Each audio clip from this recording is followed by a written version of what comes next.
నమస్కారం అండి, this is #you. అమ్మటి Rambabu వైఎస్ఆర్సీపీలో ఉన్నప్పుడు ఏం పీకలేదు, ఓడిపోయి కూర్చున్న తర్వాత కూడా ఏం పీకట్లేదు. రాష్ట్రానికి మట్టేసి బురదేసి ఉన్నాళ్ల పాపం అంతా ఎత్తి మీద వేసుకుని విచ్చలవిడిగా తిరగటమే పనిగా పెట్టుకుని ఒక యూట్యూబ్ ఛానల్ పెట్టుకున్నాడు. This is fact. కూర్చునంట దేవుడంట జనాల మీద కోపంతోనూ చంద్రబాబు నాయుడు గారి మీద కోపంతోనూ కసి తీర్చుకుంటున్న విధంలో దేవుడు పాపాలన్నింటినీ, బాబు గారు చేసిన పాపాలు, ప్రజలపైన ప్రజల పాపాలు దేవుడు అనేవాడు రివెంజ్ తీర్చుకుంటున్నారంట. ఏ ప్రపంచంలో బతుకుతున్నావే నువ్వు? ఏ మతానికి సంబంధించిన ఆచారం చెప్తున్నావు నువ్వు?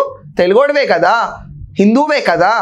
నువ్వేం కూర్చుని లాస్ట్ మనకున్న అక్కడేంటి చైర్మన్లు, టీటీడీ చైర్మన్లు వేరే రిలీజియన్ నుంచి ఇంట్లో ఫాలో అయ్యే ఒక రిలీజియన్ ఒకటి, బయటకు చెప్పే రిలీజియన్ ఒకటి, అక్కడ ఉన్నది రాయే అని చెప్పి చేసిన కమెంట్లు, ఈ పిచ్ కమెంట్లు అన్ని చేసే రిలీజియన్ అయితే కాదు కదా, ఒకే రిలీజియన్కి సంబంధించినాడు కదా. అంబటి ఇప్పుడు దాకా నేను మాట్లాడిన ప్రతిసారి I thought you had some sense, కనీసం క్లియర్గా యూ హ్యాడ్ సమ్ సెన్స్ అని. ఈరోజు కూర్చుని ఆయన చేసిన వీడియోలో తంబేం పెట్టాడంటేనండి, దేవాలయాల్లో ప్రమాదాలకి చంద్రబాబు పాపమే కారణం. అయితే లాస్ట్ 5 ఏళ్ళు 30,000 మంది పైగా చనిపోతే దానికి కారణం మీ జగన్మోహన్ రెడ్డి చేసిన పాపాలదా, అత్యాసదా? చెప్పు. ఆ లంక లాంటి ప్యాలెస్లో కూర్చుని డబ్బులు దంచుకోవడమే ప్రాసెస్ కింద పెట్టుకుని రాష్ట్ర జనాలను చీకి పిప్పి చేసిందంతా మీ పాపమేనా? వాళ్ళ నాన్న రాజశేఖర రెడ్డి కూర్చుని తిరుపతికి 7 కొండలు ఎందుకు, 3 కొండలు చాలే, మిగతా 3 కొండలు వేరే వాటికి ఇద్దామన్న పాపం తగిలిందా? రాష్ట్ర ప్రజలు అట్టాడిపోతున్నారు ఈరోజు. తిరుపతి ప్రసాదంలో కల్తీ చేసిన పాపం అంతా ఊరికే పోతుందా మీది? రాయి అని కూడా అన్నాడు టీటీడీ ఒక చైర్మన్. ఇలా ఉంటాయి. అతను చేసిన వీడియో 5 minutes ఉంది. వేస్ట్ ఆఫ్ మచ్ టైం చేయకూడదు. కానీ ఇలాంటి వాళ్ళందరూ చేసే దుష్ప్రచారాలు, చనిపోవటమే ఆలస్యం. తుఫాన్ వచ్చినప్పుడు జగన్మోహన్ రెడ్డి 1 day వెళ్ళిపోతారు, అవసరం లేదు, ప్రాణ నష్టం ఏం జరగలేదు. కానీ ఇప్పుడు ఎక్కడైతే ఒక దుర్మరణాలు జరిగినాయో, శవాలు తేలినాయో, మళ్ళీ పర్యటన మొదలవుతుంది. ఇప్పుడు చూడండి. నమస్తే. మోంతా తుఫాన్ ఉత్తరాంధ్రాని గడగడలాడిస్తుంది అనుకున్నాం, కానీ తక్కువలోనే పోయింది. ఎక్కువ మరణాలు సంభవించలేదు, ఆస్తి నష్టము జరగలేదు, పంటలు మాత్రం తీవ్రంగా దెబ్బతిన్నాయి. పర్వాలేదులే అనుకుంటున్నటువంటి తరుణంలో ఉత్తరాంధ్ర నుంచి ఒక పిడుగులాంటి వార్త ఇవాళ మధ్యాహ్నం అందింది. చాలా బాధాకరం. కాశీబుగ్గలో వెంకటేశ్వర స్వామి దేవాలయంలో తొక్కిసలాటలో 9 మంది అక్కడికక్కడే మరణించారు. సుమారుగా 15 నుంచి 20 మంది క్షతగాత్రులై ఆసుపత్రిలో ఉన్నారు. ఇంకా మరణాల సంఖ్య పెరిగేటటువంటి అవకాశం ఉందని ఆందోళన చెందుతున్నారు. నువ్వు ఎక్కువగా ఆశపడకు, మరణాల సంఖ్య ఏం పెరగట్లేదు, స్టేబుల్గానే ఉంది. రెండోది, ఆశించావేంటి? ఆంధ్రాలో తుఫాన్ ఎక్కువగా ఉంటుందని చెప్పి ఆశించావేంటి? ఎవరన్నా ఆశిస్తారా ఇలాంటివన్నీ? ఏమన్నా అర్థం ఉందా? ఆశిస్తే ఏం జరగాలి? ప్రాణ నష్టం జరగాలి కదా నీకు. ఆశించడం ఏంటే రాష్ట్రం నుంచి ఇదంతా? అసలు మనందరం ఏం పదాలు వాడుతున్నామో ఆలోచిస్తున్నామా? అదేం ఉండదు. మేము ఆశించాము, జరగలేదు, ప్రాణ నష్టం పెద్దగా జరగలేదు. ప్రాణ నష్టం ఎందుకు జరగలేదో కూడా చెప్పడానికి నీకు ధైర్యం ఉండదు. ప్రాణ నష్టం ఎందుకు జరగలేదంటే రియల్ టైం గవర్నెన్స్లో చంద్రబాబు నాయుడు గారు, లోకేష్ గారు వీళ్ళందరూ కూర్చుని తుఫాన్ ఎక్కడెక్కడ హిట్ అవుతుందో ముందే ఏరియాస్ నుంచి ఇవాక్యువేట్ చేసే జనాల్ని, అది కాకుండా నెక్స్ట్ 15 రోజుల్లో డెలివరీకి ఉన్న మహిళలందరినీ సేఫ్ ఏరియాస్లోకి పెట్టి ఎమ్మెల్యేస్ అందరూ పునరావాస కేంద్రాల కింద ఏర్పాటు చేసి సదుపాయాలన్నీ కూర్చి ఇదంతా పక్కన పెడితే నిద్రపోకుండా రాత్రింబగళ్ళు ముఖ్యమంత్రి డైరెక్ట్గా కూర్చుని ఆదేశాలు ఇచ్చి పోల్ ఎక్కడెక్కడ పడిపోతున్నాయో కూడా చూసుకుని వాటిని ఇమ్మీడియట్గా కరెంట్ కొన్ని గంటల్లో రెస్టోర్ చేసి, చెట్లు హైవే మీద పడిపోతున్నా ఎక్కడా కూడా రోడ్ మీద వెళ్ళే వెహికల్స్కి ఇబ్బంది కలగకుండా ట్రాన్స్పోర్టేషన్ సవ్యంగా జరగటానికి అక్కడ పడిపోయిన చెట్లని తీసి ఇమ్మీడియట్గా స్పాట్లో రెక్టిఫికేషన్ జరిగితే చూసి దాని గురించి మాట్లాడడానికి పనికిరాని నీ నాలిక. ఏం చెప్పాలి దీని గురించి? ఇంకా ఊహించావా ఇంకా నష్టం జరగాలని? ఇంకేం కాదు. లాస్ట్ టైం సీఎం అదే సాక్షి టీవీలో పెట్టారు. ఏంటి, సీఎం కాకపోయినా సీఎంగా పదవిలో లేకపోయినా ఏంటి అదొక పిచ్చ లైన్ ఒకటి ఉంది. జగన్మోహన్ రెడ్డి ఆపేశాడా? ఏమాపాడు? మీరు ఉన్నప్పుడల్లా ఎలా జరిగిందో చూసాం కదా. రాత్రి పడుకుంటే పొద్దున్న లేచి చూద్దాంలే, తొందర ఏంటి అన్న రీతిలో ఉండేది. రియల్ టైం గవర్నెన్స్ స్పెల్లింగ్ కూడా రాదు మనకి. ఎవరు నష్టపోలేదు. 9 మంది చనిపోయారు, 15 మంది దాకా హాస్పిటల్లో అడ్మిట్ అయితే వాళ్ళు సేఫ్గా ఉన్నారు, వాళ్ళకి ఏం జరగకూడదు. దీనికి బాధ్యులు ఎవరు? దీనికి బాధ్యులు ప్రభుత్వం కాదని, అది కేవలం ఒక ప్రైవేటు ఆలయమని తోసిపుచ్చేందుకు ప్రభుత్వం ప్రయత్నం చేస్తుంది. ఇది చాలా దురదృష్టకరమైనటువంటి పరిణామం. ఎందుకంటే పబ్లిక్లో అయినా ప్రైవేట్లో అయినా ఎక్కడైనా అత్యధికమైన జనాభా వస్తున్నప్పుడు రక్షణ కల్పించవలసినటువంటి బాధ్యత ప్రభుత్వానిది, హోంశాఖది, పోలీసు వారిది. కానీ ఇక్కడ చాలా అజాగ్రత్త చేశారనేటువంటి మాటలు వినిపిస్తున్నాయి. దీనికి ప్రధానంగా ప్రభుత్వ అసమర్థత కారణం అనేటువంటి మాట. ఫస్ట్ ఆఫ్ ఆల్ అదొక ప్రైవేట్ టెంపుల్లో వాళ్ళు పర్మిషన్ సీక్ చేయకపోయినా 6 పోలీసుల్ని ప్రభుత్వం వాళ్ళే పంపించారు. ఇది అసమర్థత కాదు, ముందు చూపు చర్య. అసమర్థత అంటే ఏంటంటే లాస్ట్ ప్రభుత్వంలో జగన్మోహన్ రెడ్డి నోస్ కింద, ముక్కు కింద లిక్కర్ కుంభకోణం అనేది ఒకటి జరిగి 30,000 మందికి కల్తీ షేర్ స్పిరిట్ పోసి ఫేక్ లేబుల్స్ వేసి ఇండియన్ మేడ్ ఫారెన్ లిక్కర్స్ అన్నిటిని డూప్లికేట్ చేసి ర్యాకెట్స్ నడిపి రాష్ట్రంలో అందరికీ మద్యపాన నిషేధం చేస్తా అని గవర్నమెంటే కల్తీ సరఫరా చేసి ముసుగులో కూర్చొని డబ్బులు దున్నుకున్నప్పుడు నువ్వు మాట్లాడకుండా కూర్చున్నావు చూడు, అది అసమర్థత. నీకు పోలవరం అర్థం కాకపోయినా, ఏం పీకాలో తెలియకపోయినా అదే శాఖలో మంత్రి స్వర్గం వస్తే చాలు కదా అని చెప్పి కూర్చుని పదవిని ఎంజాయ్ చేసావు చూడు, అది అసమర్థత. అసలైన అసమర్థత ఏంటో తెలుసా? జనాలని వ్యతిరేకించి ఆ రోజు కారు దుమ్ము దులపకుండా పోలవరం ఎందుకు కంప్లీట్ అవ్వట్లేదు, వాల్ హైట్ ఎందుకు రెడ్యూస్ చేస్తున్నారు అని చెప్పి నిన్ను దులపకుండా కూర్చున్నారు చూడు, అది ప్రజల అసమర్థత. దులిపినా కూడా నీలంటే ఆగేవాళ్ళు కాదులే, దుమ్మిలే పోసేవాళ్ళు జనాల మీద. బూతులు తిట్టడంలో ఎక్స్పర్ట్, ఫ్లోర్ ఆఫ్ ద హౌస్లో మాట్లాడడంలో నువ్వు ఎక్స్పర్ట్. నీ నాలుగుకి పదునెంత ఉంటుందో ఎవరికీ తెలియదు. అసమర్థత గురించి మాట్లాడతావా నువ్వు? ఈరోజు ముందస్తు చర్యలు తీసుకుని 6 పోలీసులను ఆల్రెడీ పంపించాక అన్ఎక్స్పెక్టెడ్ క్రౌడ్ వస్తే జరిగిన ఒక ఇష్యూ మీద ఖచ్చితంగా అందరూ బాధపడాలి, కానీ దాన్ని పొలిటికలైజ్ చేసి దేవుణ్ణి జనాల్ని వాడేసి ఇప్పుడున్న సీఎంకి ఆ పాపం అంటగడతావా? అర్థం ఉందా? రాష్ట్రంలో నిన్న ఒకడు ఎవడన్నా చదువుకున్నలా చూస్తాడా ఈ మాటలు మాట్లాడితే? అనాగరికంగా ఉంది నీ మాటలన్నీ. అందరికీ అందుతా ఉంది. అంతేకాదు, మరి ఏమిటో దురదృష్టం నాకు తెలియదు, కానీ ఈ కూటమి ప్రభుత్వం అధికారంలోకి వచ్చిన దగ్గర నుంచి దేవాలయాల్లో తొక్కిసలాటలు, ప్రమాదాలు కని విని ఎరుగని రీతిలో ప్రాణాలు కోల్పోవటం. తిరుపతి ఎంత పెద్ద దేవాలయం, ప్రపంచంలోనే గొప్ప హిందూ దేవాలయం, ఎప్పుడు ఇన్ని మరణాలు సంభవించలా. ఏకాదశి రోజున, వైకుంఠ ఏకాదశి సందర్భంగా దర్శనాలకు టిక్కెట్లు ఇచ్చే సందర్భంలో 6 తొక్కిసలాటలు అక్కడికక్కడే మరణించారు. ఎప్పుడు ఇలాంటి అశుభం తిరుపతిలో జరగలేదు. ఏమిటో ఈ వింత నాకు అర్థం కావటం లేదు. దీనికి బాధ్యులు ఎవరో ఎవరికీ అర్థం కావటం లేదు. మరొక అంశం, సందనోత్సవ సందర్భంగా సింహాచలంలో గోడ కూలి, అప్పుడే కట్టినటువంటి గోడ కూలి 8 మంది మరణించారు. ఇలా దేవాలయాల్లో వరుసనే ఇలా మరణాలు జరుగుతూ ఉన్నాయి, తొక్కిసలాట కానీ ప్రమాదాలు కానీ. ఇది లేటెస్ట్గా జరిగినటువంటి సంఘటన.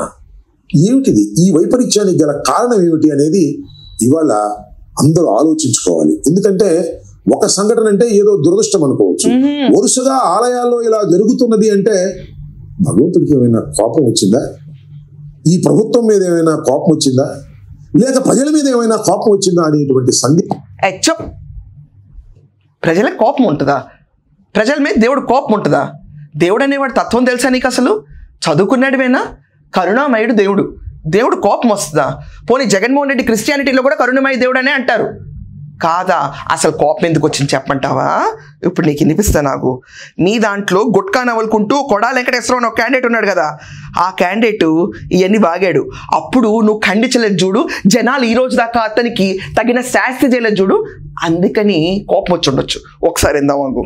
ఆంజనేయ స్వామి చెయ్యకపోతే ఆంజనేయ స్వామికి పోయేది ఏమి లేదు, బొమ్మది. అట్లాగే ఆ గుడికి వచ్చే లాస్ ఏమి లేదు. 10 కేజీలు వెండి ఎత్తుకుపోతే 6 లక్షలు 7 లక్షల రూపాయలు, దాంట్లో మిల్లు కట్టేది లేదు, మిద్దులు కట్టేది లేదు. అంతర్వేదిలో 1 కోటి రూపాయలు రథాన్ని తగలబెడితే ప్రభుత్వం రథం చెందుతుంది, దానివల్ల దేవుడికి పోయేది ఏమి లేదు. ఎవడే ఇతను? కొడాల వెంకటేశ్వరరావు గుర్తున్నాడా? ఎలా వాగాడు ఇక్కడ? ఆంజనేయ స్వామి చెయ్యి ఇరిగిపోతే ఏం పోయింది, అక్కడ వెండిపోతే ఏముంది, మిద్దులు కడతాం, ఆ రథం తగిలిపోతే ఏముంది, 1 కోటి రూపాయలు. ప్రతిదీ రూపాయితో కంపారిజనే తప్ప మీ బతుకులకి ఎప్పుడన్నా విలువలు ఇచ్చారా చెప్పు? ఆ కోపం కూడా దేవుడికి ఉండొచ్చు.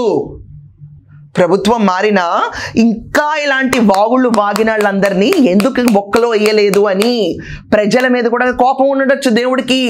ఇంకా మీరందరూ బడితి పూజ చేయకుండా ఇలాంటి వాళ్ళని ప్రభుత్వం, మీ అందరికీ నచ్చిన ప్రభుత్వం ఇచ్చాం కదా, మిమ్మల్ని అందరినీ కాపాడే ప్రభుత్వం ఇచ్చాం కదా, ఎందుకు ఇంకా బడితి పూజ చేయలేదు ఈ క్యాండిడేట్లు కానీ దేవుడు కోపం ఉండొచ్చు.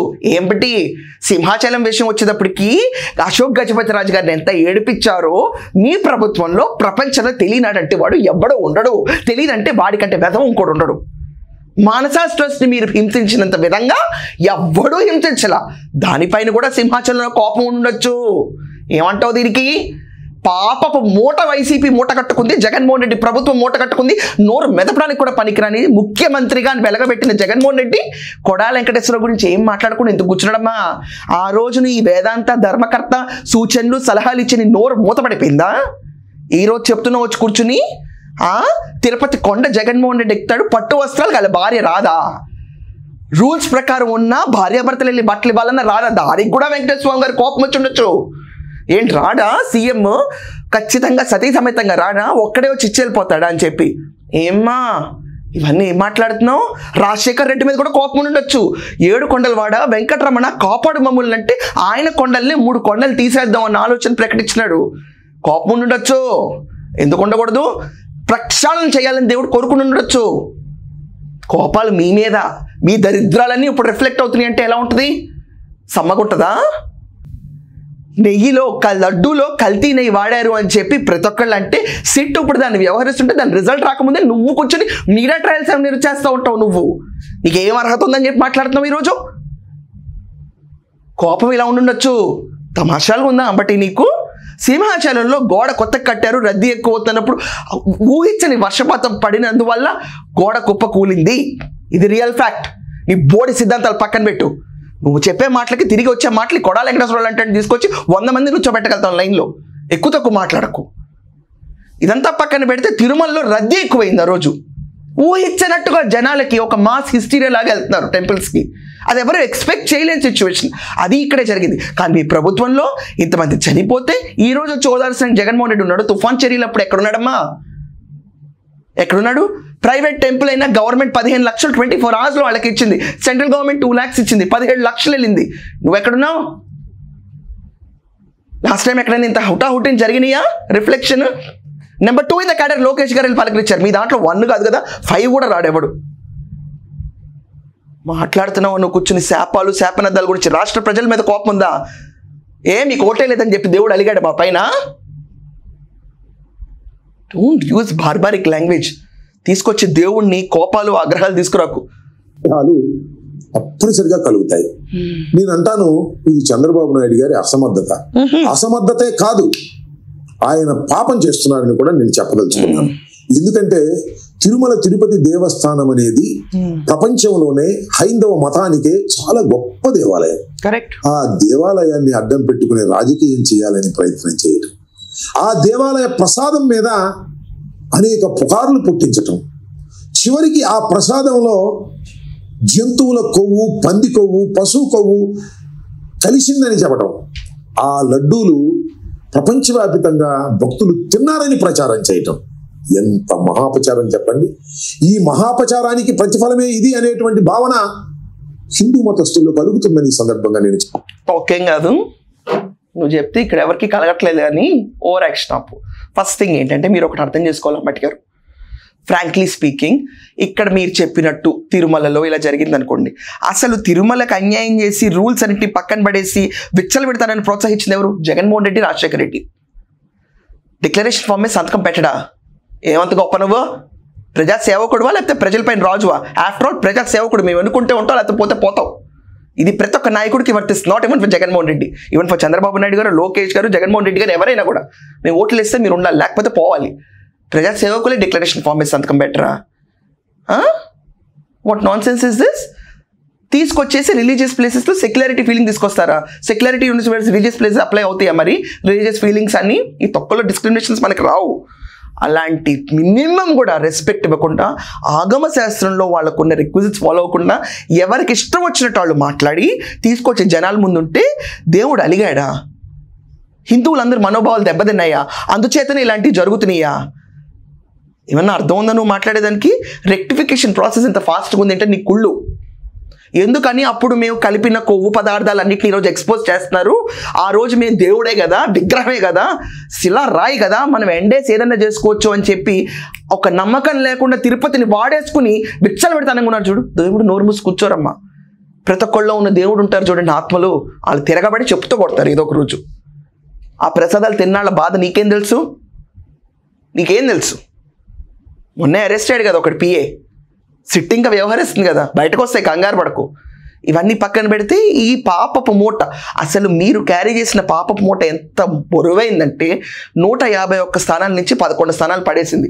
ఇదండి హిందూ మతంలోనూ చంద్రబాబు నాయుడు పైన చిచ్చులు లేపాలని చెప్పి మతం అన్న పేరు అడ్డుపెట్టుకుని ప్రతి జరిగిన దుర్ఘటన పైన దేవుడు ఆ పాపం చంద్రబాబు నాయుడు గారిది ప్రజలపైన ఆగ్రహంగా ఉన్నాడని చెప్పి విచ్చలవిడిగా చెరలేకపోతున్న ఒక అజ్ఞానిలా మాట్లాడుతున్న ఫస్ట్ టైం అంబటి రాంబాబు గురించి మీ ఒపీనియన్ ఏంటో కమెంట్స్లో మెన్షన్ చేయండి. That's all for now. Thank you.